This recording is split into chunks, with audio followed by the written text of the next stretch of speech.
In the harsh and unforgiving Wild West, where dust storms raged and danger lurked around every bend, maintaining hygiene was a constant challenge. Yet, resourceful pioneers found ingenious ways to keep clean amidst the unforgiving terrain. Join us as we delve into the untangling hygiene practices in the Wild West. The outhouse, a smelly sanctuary.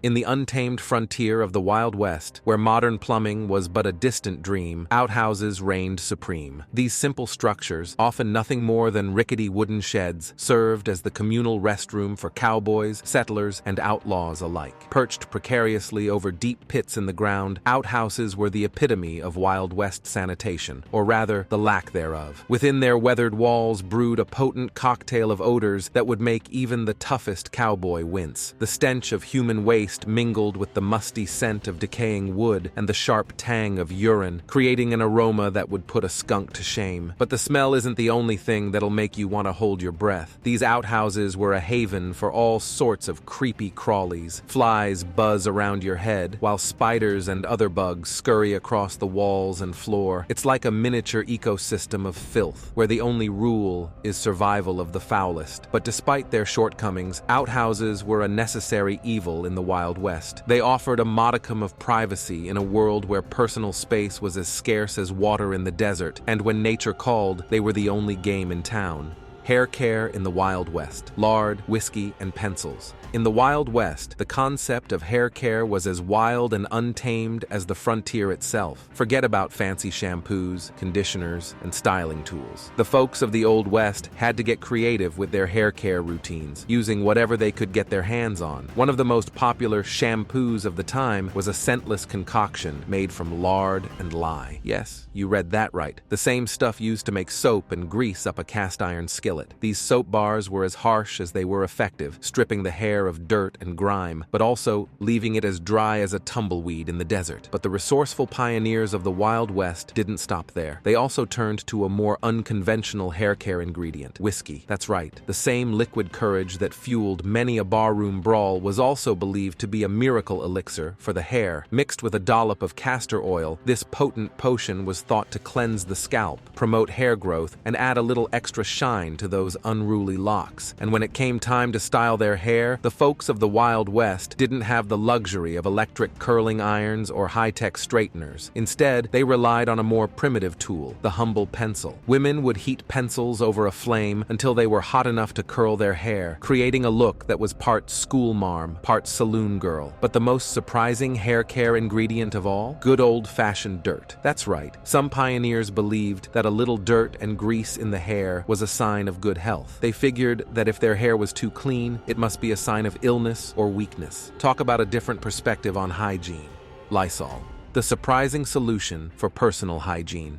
In the Wild West, women faced unique challenges when it came to personal hygiene. With limited access to clean water and a lack of proper feminine hygiene products, they had to get creative in finding ways to stay fresh and healthy. But one solution they turned to was as surprising as it was dangerous: Lysol. That's right, the same disinfectant spray we use today to clean our bathrooms and kill germs was once used as a personal hygiene product by women in the Wild West. They would dilute the potent liquid and use it as a douche, believing it would prevent infections and even act as a form of birth control. Little did they know, Lysol contained harmful chemicals like cresol and phenol, which could cause severe burns, irritation, and even damage to reproductive organs. But in a time when women's health was often neglected and misunderstood, Lysol was marketed as a miracle solution for all sorts of feminine hygiene issues. Advertisements for Lysol as a feminine hygiene product were surprisingly explicit for the time, promising to daintily cleanse and maintain a woman's confidence in her charm. But the reality was far from charming. Women who used Lysol in this way often suffered from painful infections, scarring, and even infertility. It wasn't until the 1960s that Lysol was finally banned as a feminine hygiene product, thanks to the tireless efforts of women's health advocates and medical professionals who recognized the dangers of this misguided practice. Saturday night baths, a family affair.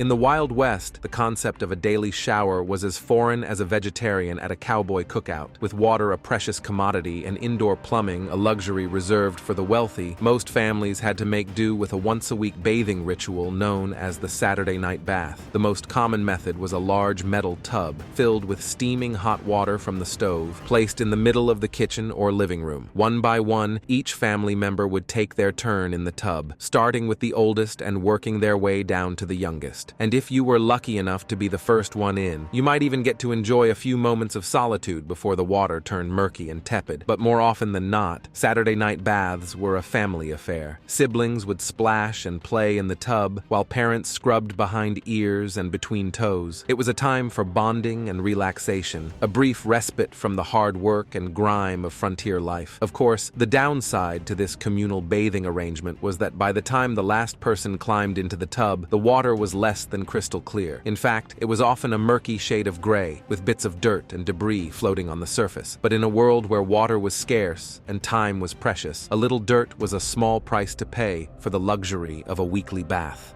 The Wild West's toilet paper predicament.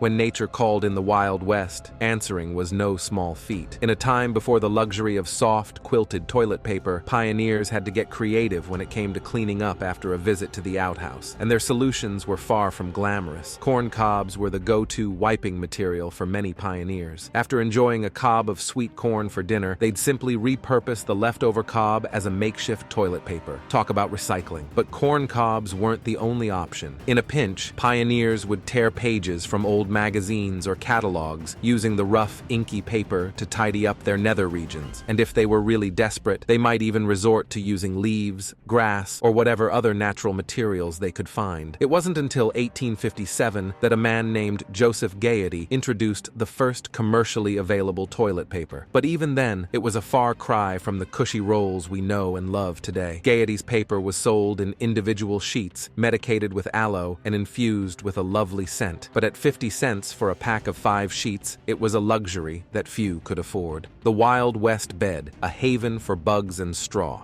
When you think of a cozy bed, what comes to mind? A plush mattress, soft sheets, and fluffy pillows? Well, in the Wild West, the concept of a comfortable bed was as foreign as a city slicker at a cattle drive. Instead, most folks had to make do with a bed that was little more than a pile of straw and hay, often infested with all sorts of creepy crawlies. These so-called beds were a far cry from the luxurious sleep systems we enjoy today. They were typically made by stuffing a cloth sack with whatever materials were readily available, usually straw, hay, or even corn husks. If you were lucky, you might have a rough wool blanket to throw on top, but more often than not, you'd be sleeping directly on the scratchy, prickly surface. But the discomfort of a straw bed was nothing compared to the horrors that lurked within. These primitive mattresses were a haven for all sorts of bugs and vermin, from fleas and bed bugs to mice and rats. It wasn't uncommon to wake up with bites and welts all over your body, and let's not forget the constant rustling and shifting of the straw as you tossed and turned, trying to find a comfortable position. It was like trying to sleep on a giant bag of potato chips, except instead of a satisfying crunch, you'd hear the scurrying of tiny feet and the occasional squeak of a startled rodent. But perhaps the most distressing aspect of these Wild West beds was the fact that they were rarely, if ever, cleaned or replaced. The same straw and hay would be used for months, even years on end, accumulating a pungent blend of sweat, dirt, and animal droppings. It's no wonder that many cowboys chose to sleep under the stars instead, braving the elements for a chance at a bug-free night's rest.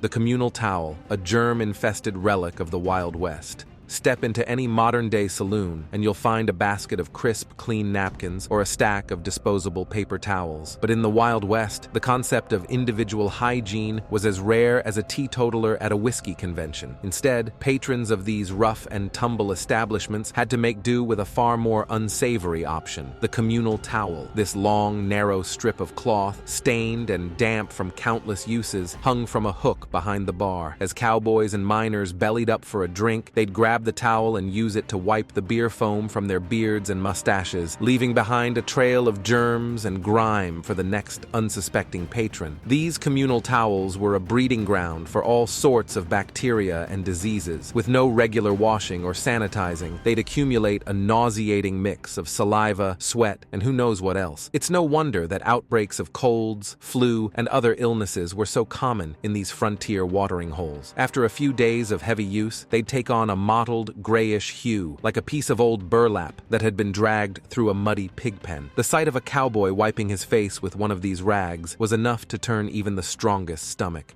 The deadly scratch, when minor injuries turned fatal. In the rough-and-tumble world of the Wild West, danger lurked around every corner. Gunslingers, outlaws, and wild animals were all very real threats to life and limb. But perhaps the greatest danger of all was one that most folks never saw coming: the deadly scratch. You see, in a time before antibiotics and modern medicine, even the most minor of injuries could quickly turn fatal. A small cut or scrape, something that we'd barely notice today, could easily become infected and lead to a slow, agonizing death. Take the case of Deadwood, South Dakota, a bustling frontier town that was home to legendary figures like Wild Bill Hickok and Calamity Jane. In the late 1800s, this rough-and-tumble mining camp was a hotbed of violence, vice, and disease. And one of the most feared killers of all was something that most folks never even saw coming: the tiny, invisible bacteria that lurked in every cut and scrape. Without access to proper antiseptics or sterilization techniques, Deadwood's doctors and healers were often powerless to stop the spread of infection. A simple nick from a razor or a splinter from a rough-hewn boardwalk could quickly turn into a raging case of sepsis, leaving the victim writhing in agony as the infection spreads throughout their body. In a world without antibiotics, the only hope for survival was to keep wounds clean and hope for the best. But in the dusty, unsanitary conditions of the Wild West, that was easier said than done. Many pioneers met their end from something as simple as an infected blister or a festering scratch: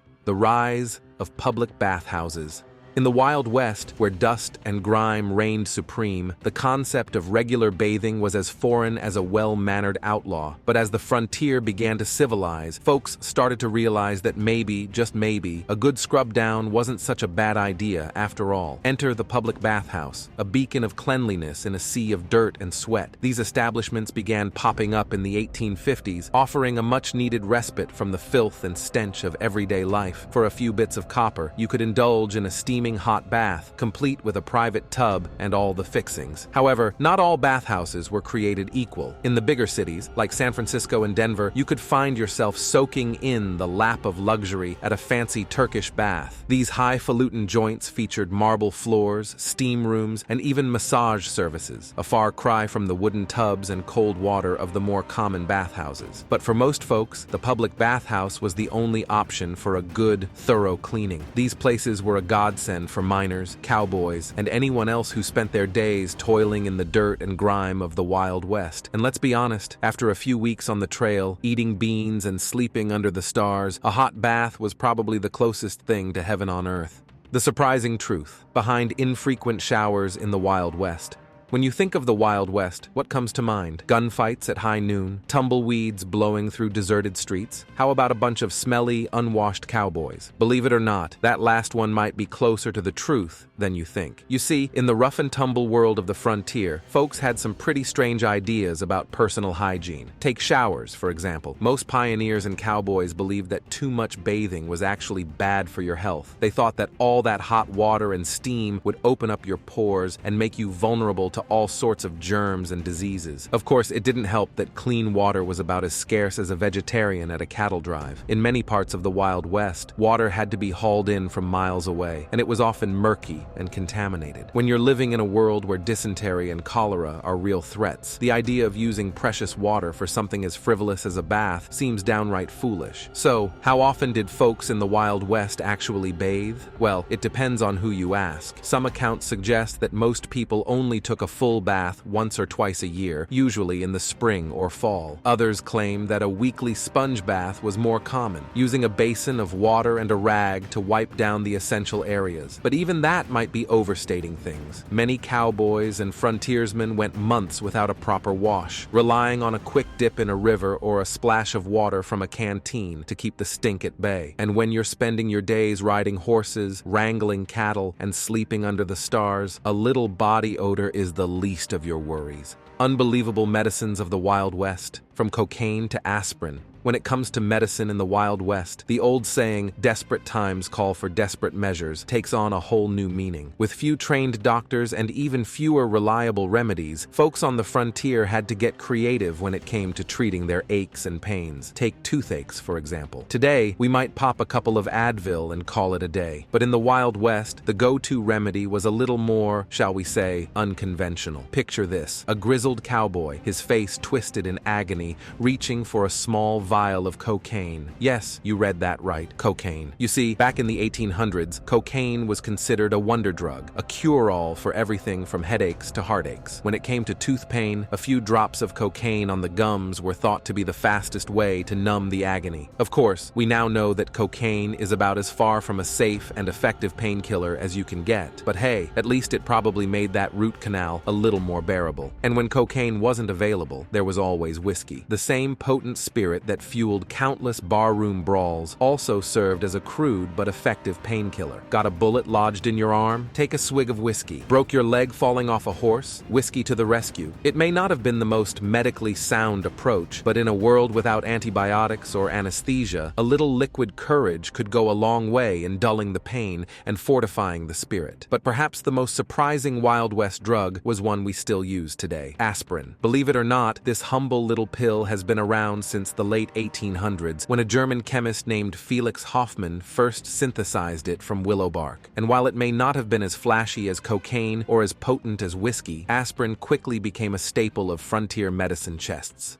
Whiskey for breakfast? Dining in the Wild West? When you think of a hearty pioneer breakfast, what comes to mind? Sizzling bacon and eggs? Fluffy flapjacks drizzled with maple syrup? How about a big glass of whiskey? Believe it or not, in the Wild West, that last one was about as common as a coffee mug today. You see, life on the frontier was hard, really hard. Food was scarce, water was even scarcer, and the idea of a balanced diet was about as foreign as a city slicker at a cattle drive. For many pioneers, the only way to fill their bellies and forget their troubles was with a big swig of whiskey. Now, we're not talking a little nip here and there. In many parts of the Wild West, whiskey was consumed instead of actual meals. A cowboy might start his day with a shot or two, then sip on a flask throughout the day to keep his energy up. And when dinner time rolled around, a bottle of rotgut was often the only thing on the menu. But before you go thinking that the Wild West was just one big booze-fueled party, let's remember the harsh realities of frontier life. Clean water was hard to come by, and many pioneers had to make do with murky, contaminated sources. And when you're living on a diet of beans, hardtack, and jerky, a little liquid courage can go a long way in making those meals more palatable.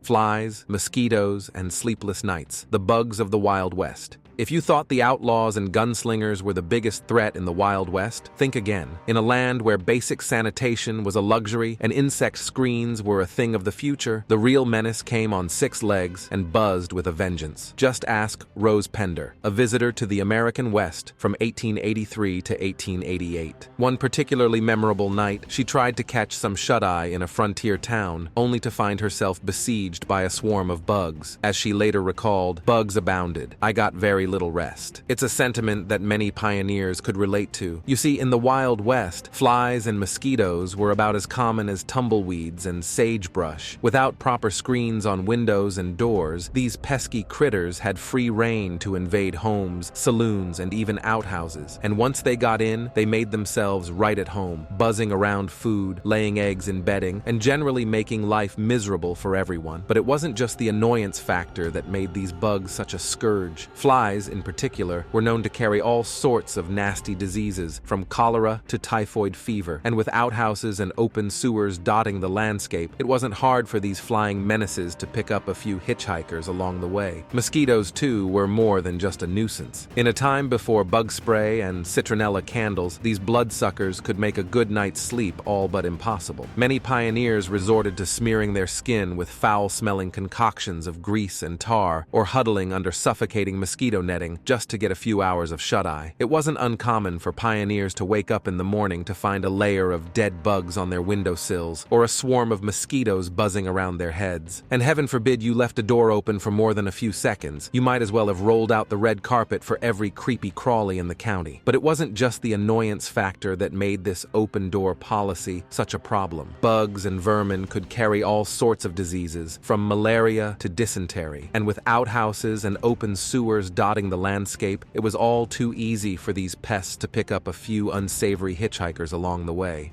Seam squirrels, the lice of the Wild West. In the rough-and-tumble world of the Wild West, hygiene often took a back seat to survival, and nowhere was this more evident than in the scourge of the seam squirrel, a tiny, persistent pest that made life miserable for cowboys and pioneers alike. But what exactly was a seam squirrel? Despite its cute and cuddly name, this critter was no fluffy-tailed rodent. Instead, it was a type of body louse that made its home in the seams and folds of clothing, feasting on the blood and skin of its unwitting hosts. These tiny terrors were a constant companion for many in the Old West, where regular washing and changing of clothes was a luxury that few could afford. Cowboys, in particular, were prone to seam squirrel infestations, thanks to their long hours in the saddle and their penchant for wearing the same clothes for weeks on end. But seam squirrels were more than just an annoyance. They were a serious health hazard. These lice were known to spread a host of diseases, from the fever and chills of typhus to the agonizing muscle aches of trench fever. And in a time before antibiotics and modern medicine, these illnesses could be a death sentence. Desperate to rid themselves of these pests, pioneers resorted to all sorts of drastic measures. Some would burn their infested clothing, watching as the seam squirrels popped and sizzled in the flames. Others would shave their heads bald, hoping to deny the lice a cozy home in their hair. But perhaps the most stomach-churning solution was the use of vinegar and kerosene as a topical treatment. Pioneers would douse their skin and clothing in these harsh chemicals, hoping to suffocate the lice and eggs, but in the process, they often ended up with painful rashes, blisters, and burns. Frontier dentistry, a mouthful of misery.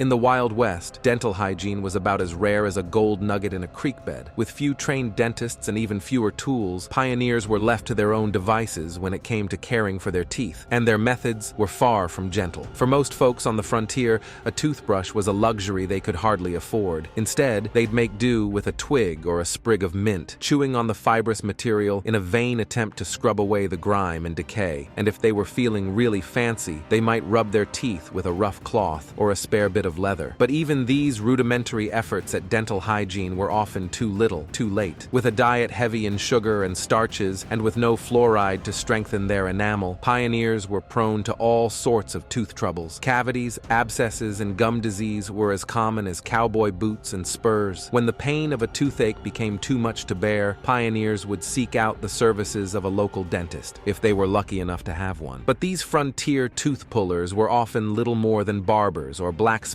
with no formal training and even less finesse. Their go-to treatment for a troublesome tooth was often a quick and brutal extraction, performed with a pair of crude pliers or forceps. And if the patient was lucky, they might be given a slug of whiskey or a bullet to bite down on to dull the pain.